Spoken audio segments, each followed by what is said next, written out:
Hello.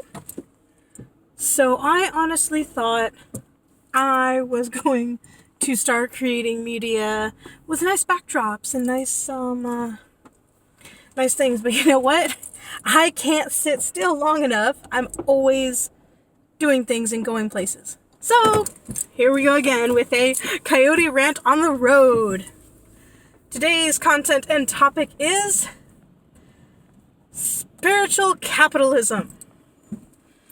I want to rant about beings who feel entitled that they have... I have stuff on the seat, so it thinks there's a person. So it wants me to buckle up. So I'll let the beeping stop. I apologize.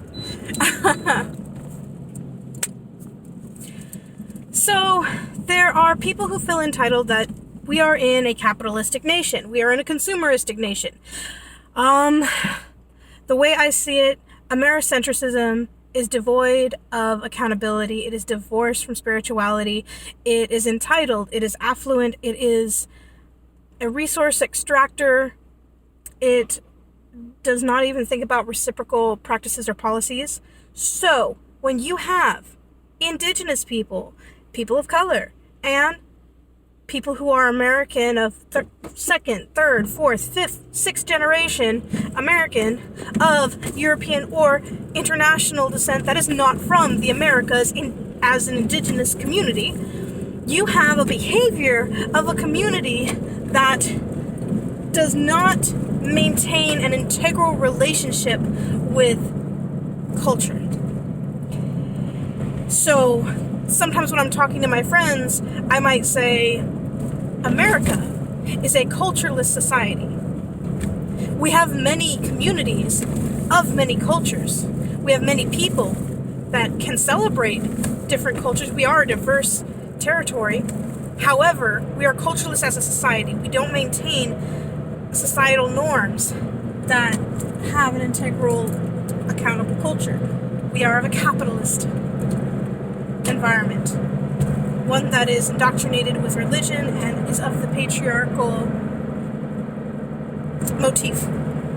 So, that being said, when community starts getting in contact with spiritual connection, be it their own spiritual journey, reconnecting with the ancestors, learning about spirituality, or wanting to connect and attempt to decolonize, to talk about things that are different than what we've been spoon-fed here in America, there are times that when someone connects to these truths, they then say, oh my gosh, how can I continue to do this but also support myself?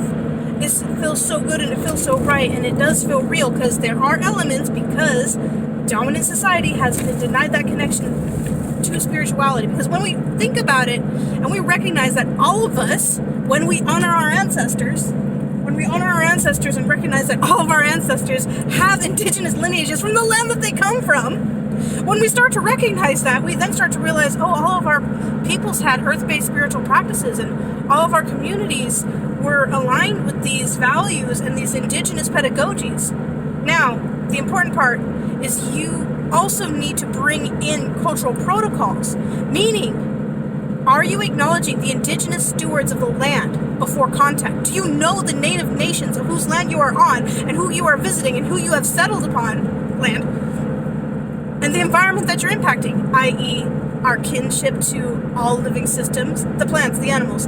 Are we being accountable to how our actions and words and impacts have played a role in these environments and to the indigenous peoples, plants, ecologies?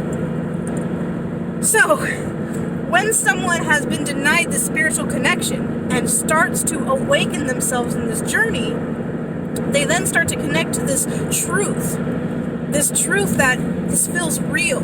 And I am not trying to dissuade anyone from reconnecting to that element of spirituality.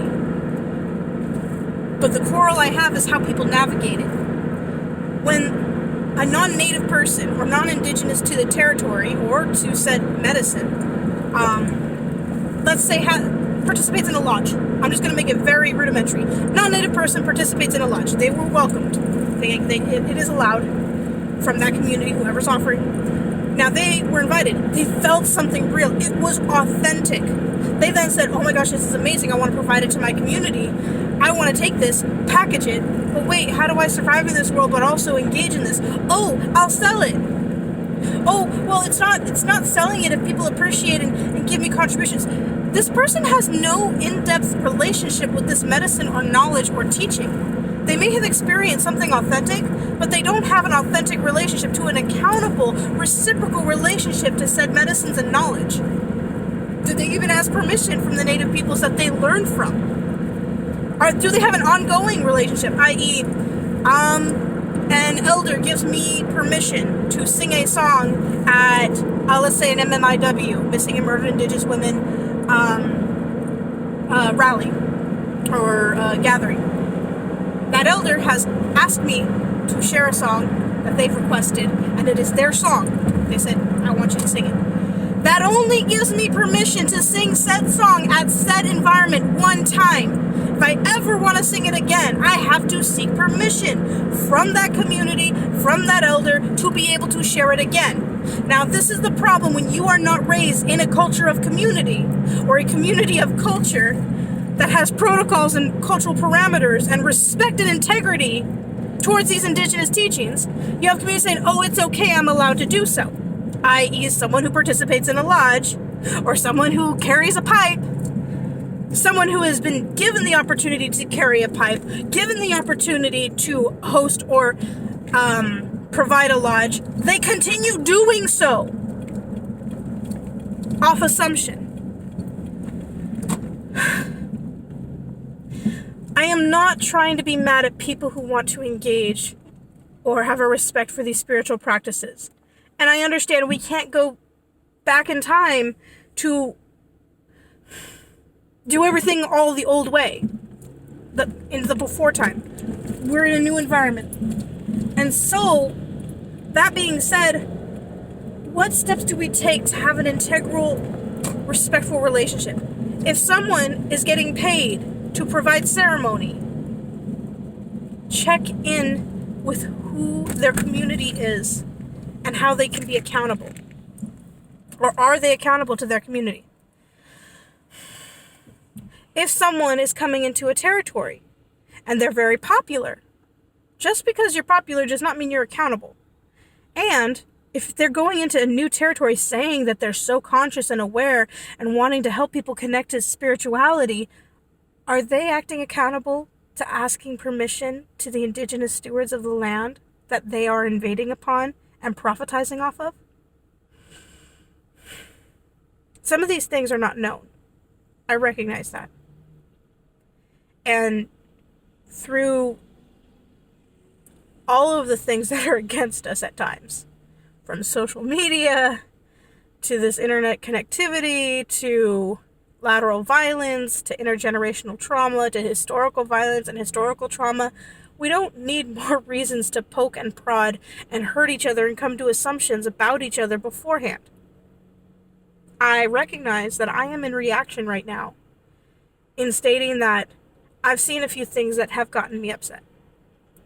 And I am making this video as one step in reaction, and as another in hopes to strengthen, one, my argument to be better at delivering this information, two, offering my voice and perspective to a community who may not understand why I might be so livid about certain interactions, and I have many community members who share that perspective because they help me become familiar with what I'm triggered by, and I'm set off by it. I am definitely set off.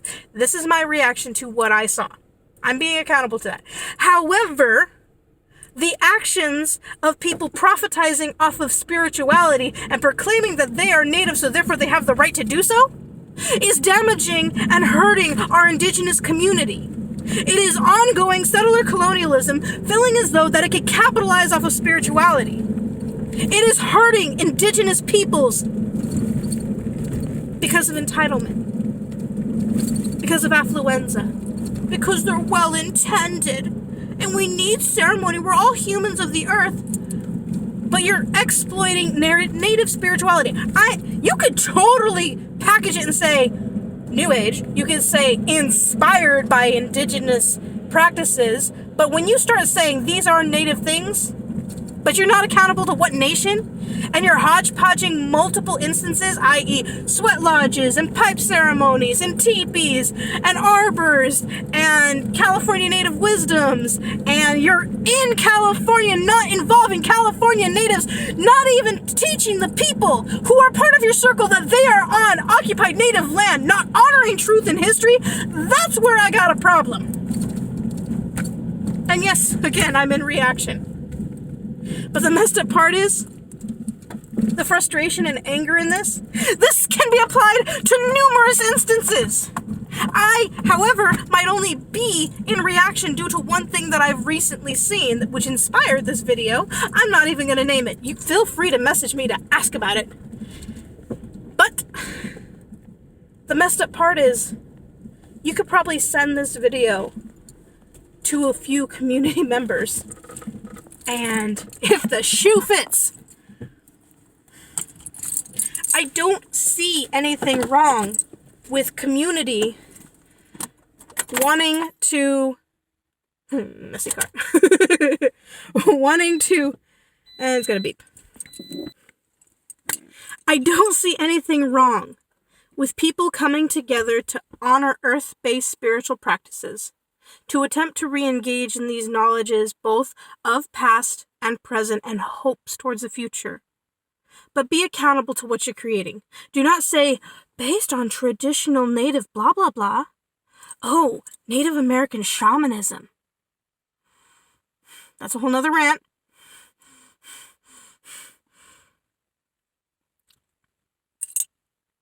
But just be accountable. Point out that we are still healing from settler colonialism. Recognize that we are a mix of many nations. In my own genetics, I am mixed. And in that, I can be accountable to my community, my matriarchal community as a California Native woman, and as a mixed indigenous person who attempts to show up authentically to the best of my ability to be a good ancestor in training and to respect my elders and my ancestors. I'm human. I'll stumble. But the people who are influencing other people, other communities, large groups of people, and prophetizing off of it, and claiming that they're being conscious and claiming that they're connected to spirituality are actually damaging. So please, consider, what does it mean to be accountable to your elders and your ancestors? What does it mean to recognize the native land that you are on currently, that you travel to, that you work upon? If you are engaged in spiritual practices, i.e. New Age spirituality, pagan, Wiccan, all of these other teachings, or you're connected to Native American shamanic energies, I don't like that word. It's not our word. Colonialism has hindered our words. But it doesn't mean you just hijack and create something new. You need to be accountable and truthful with what you have and how you're navigating it. You can't just be lazy. So, if you're working with native teachings and spirituality, what nation? And for that, does the native peoples of the land that you're currently on give consent for you to practice those? Are you prophetizing off of it? Do you know someone who is? Are they walking humbly? Are they walking respectfully? Are they contributing to struggles of indigenous peoples? Or are they just prophetizing off of the grandeur, the glamour, and the feel-good feels? Everybody wants to be native until you have to show up to do some work. So please, consider these. I attempt to update my website. I'm very behind, but I attempt to offer educational materials. I have a book list, a recommendation list, both personal and verified by Indigenous professors, people who have conversations about decolonization and re-indigenization and Indigenous perspectives. Some authors who are non-Indigenous but offer amazing insight. Many are academic, some just indigenous perspectives. So, my website, I intend to have a few more resources, but behind again. But I'm trying to be of service to my community. And yes, this video was made in frustration and in reaction. But I really just need people to consider, what do you think? Do you think your spirituality, your reconnection, your personal ego, and self-absorbed efforts are being considered by elders and ancestors of the land and of your many nations, and those who have been impacted by Western settler colonialism, colonization in general? Is it really worth it at the expense of hurting others? I don't want to deny people their reconnection to these earth-based practices. And it's fine to create rituals and practices in the now.